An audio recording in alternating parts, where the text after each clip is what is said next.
ராஜாஜி அவர்கள் சென்னை மாநில முதலமைச்சரா பொறுப்பேற்றவுடன் சில சமுதாய சீர்திருத்த நடவடிக்கைகள கொண்டு வந்திருப்பாரு. அது என்னன்னா, விவசாயிகள் கடன் தள்ளுபடி சட்டம் 1938. இது மாநில விவசாயிகளை கடன் பிடியிலிருந்து விடுவிச்சிருக்கும். அடுத்ததா ஆலய நுழைவு மற்றும் இழப்பீட்டு சட்டம் 1939. இது கோவில்களுக்கு நுழைவதற்கு எதிராக இருந்த கட்டுப்பாடுகளையும், தடைகளையும் நீக்கியிருக்கும். இந்த சட்டம் இயற்றினதோடு நின்று விடாமல், உடனடியா மதுரை மீனாட்சி அம்மன் ஆலயத்துக்குள்ள நுழைவதற்கான உரிமையையும் குடுத்திருக்கும்.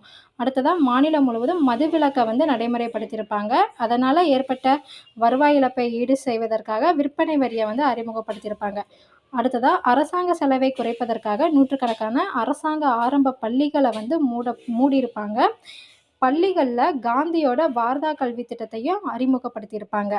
அடுத்ததா மாணவர்கள் தாய்மொழியோடு இந்தியையும் கட்டாய பாடமா படிக்க வேண்டும் அப்படிங்கிறதுக்காக பள்ளிகள்ல 6ஆம் வகுப்புல இருந்து 8ஆம் வகுப்பு வரை 2வது மொழியாக இந்தி பாடமாக்கப்பட்டிருக்கும்.